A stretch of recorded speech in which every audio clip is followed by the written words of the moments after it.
About 6 weeks after October the 7th, the parents and siblings of Agam Berger, who was currently hostage in Gaza, came to visit Aish. Some rabbis at Aish asked me to come and give them some words of chizuk, and I didn't know what to say.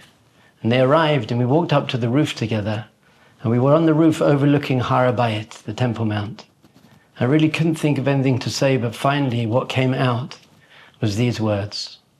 I said to her mother, Mirav, over here we're looking at the place where we believe that the universe was created, where Isaac was brought up as a sacrifice, where Jacob's ladder stood, and where the temple, the first temple and the second temple stood.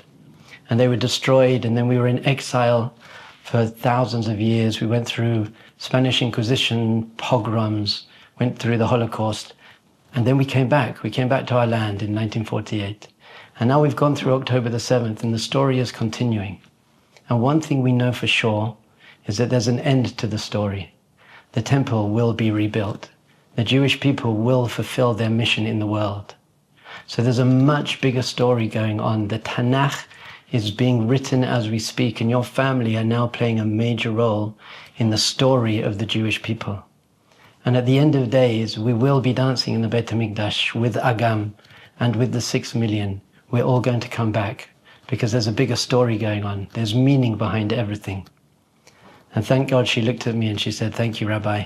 You've given me strength. We all just need to pray now. So we really see that Tisha B'Av is seen as a day of feeling and tapping into the collective trauma of the Jewish people and everything we've been going through thousands and thousands of years. Unfortunately, in my work as a mindfulness coach, I come across many people suffering from trauma. People with PTSD, soldiers that were in Gaza, people who have lost children, people who are abused. So I really started looking into what really is trauma. There's a very famous book by Peter Levine called Waking the Tiger. And he explains it like this. When we get into a life-threatening situation, we get an adrenaline rush and we want to respond to that situation.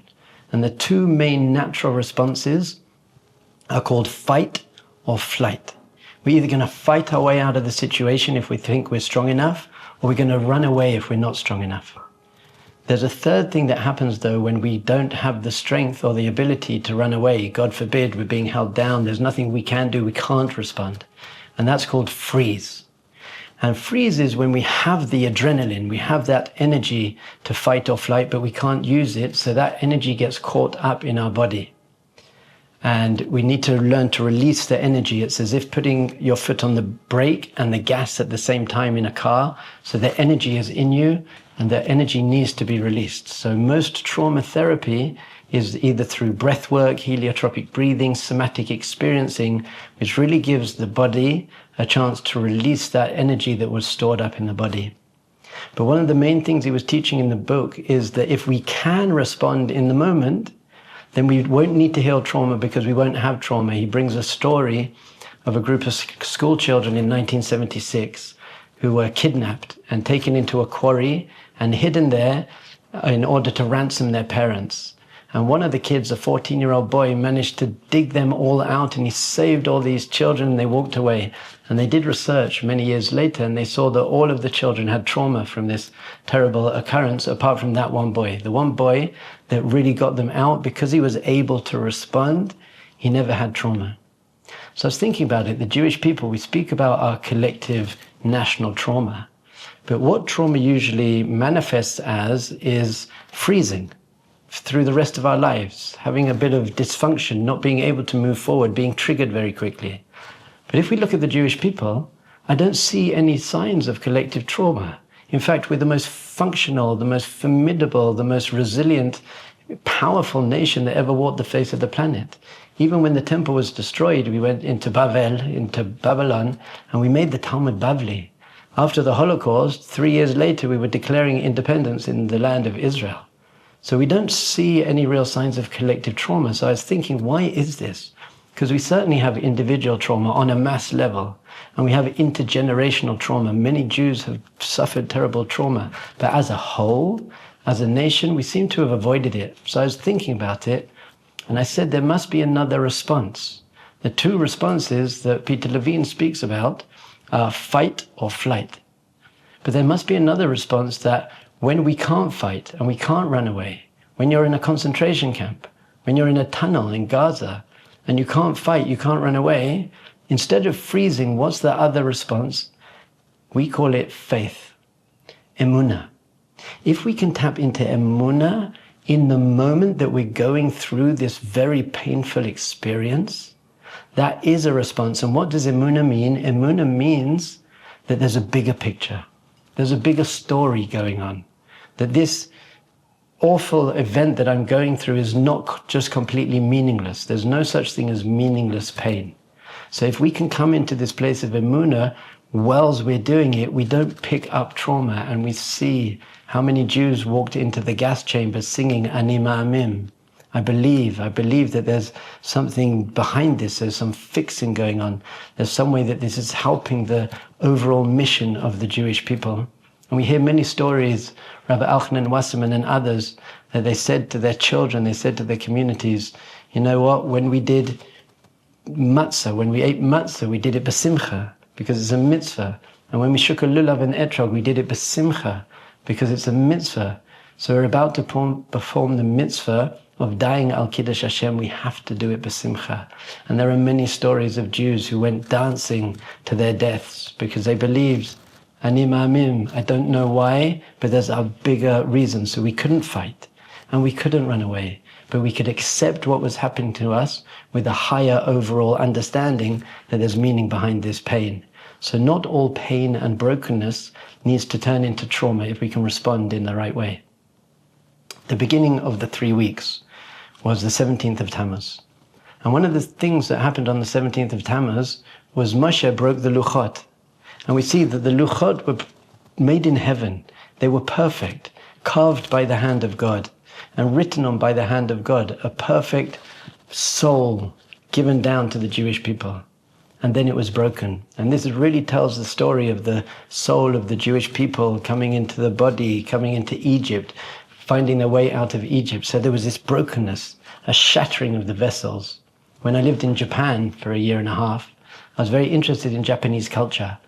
I was doing Aikido and I was doing the tea ceremony. And there's one thing that they do, it's a form of art called kintsugi. And kintsugi is where you take a vessel and it's a broken vessel, a vase or a bowl, and you fix the vessel. But you don't fix it by covering up the broken parts. You actually fix the broken parts with golden glue. So you're highlighting the breaking. You're highlighting the brokenness, but that produces a much more whole and a much more beautiful vessel. So too with our pain and with our brokenness. We don't want to hide it. It's part of who we are. It makes us a stronger, better, more resilient person. It makes us more empathetic. We can understand other people's pain. We can cry with other people.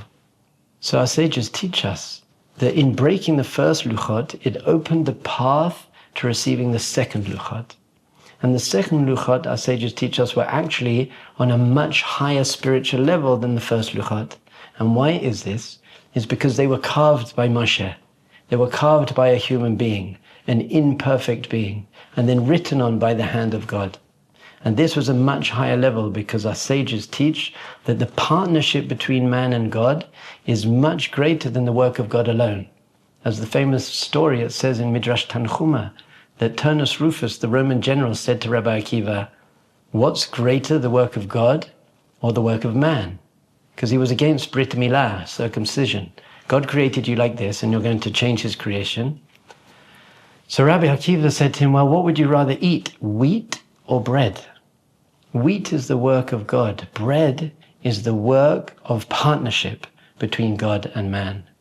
And we see even in our festivals, the festivals of Chanukah and the festivals of Purim, which aren't straight from the Torah, they're rabbinic festivals. They're seen as the highest Kabbalistic mystical festivals. Why? For this very reason, because they're a partnership, a combination between God and man. And the liquids that we use on those festivals, we have oil and we have wine. Oil comes from crushing olives, and we say this every year, that when you crush a Jewish person, you bring out their light. Oil comes from light. So oil is made by humans, the partnership. And so too we see that grapes, you crush grapes to make wine, and wine represents holiness. And the Jewish people, we make wine and we use wine. So we use our brokenness to become healthier, greater, more resilient people. The second major teaching we learn from the Luchot is that in the Kodesh HaKodeshim, we had the Aron HaKodesh. In the Holy of Holies, the most intimate place where we connect to Hashem, we had the Aron HaKodesh. And the Aron HaKodesh was not just the second Luchot, the perfect ones. It was the broken Luchot. We kept them in there. And our sages teach us that we see from this that you can be broken and still be in the Kodesh HaKodeshim. And I want to take it a step further, and I want to say maybe you have to be a little bit broken to be able to go into that intimate place of that relationship with Hashem, to break our ego, to make us more humble, to bring out the neshama, the perfect part of us. I was speaking to a very, very famous mashpia, and he said we actually learn from the story of Hanukkah that there's no trauma that we can't overcome. He says what happened was the Greeks, they went into the Kodesh HaKadoshim, the most intimate place. They violated the most intimate place. But then after the war, the Kohanim, they came back into the temple and they found the one jug of oil that was completely untouched. It was completely pure. It had the seal of the Kohen Gadol.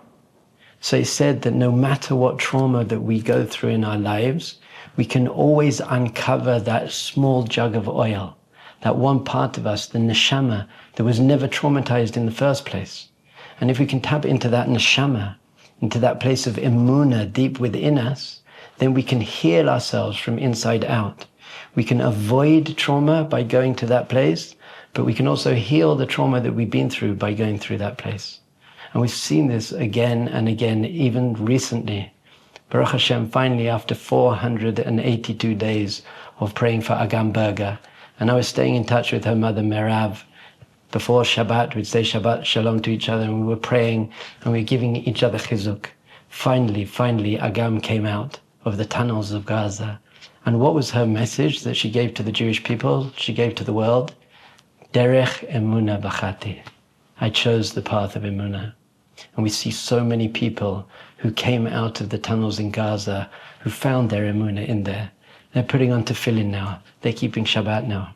So we see that we can do this as a nation. Yes, we've had traumatic things. We have individual trauma on a big level.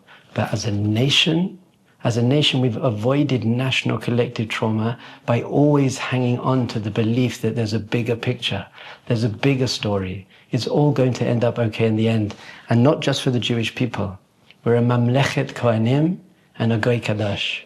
We're a nation of Kohanim. The Kohanim are the ones who go in and they find that small jug of pure oil. We're a nation that is going to find the goodness in every other nation. Yishmael, Esav, we're going to make everyone do tshuva. And we're going to bring them back to this place.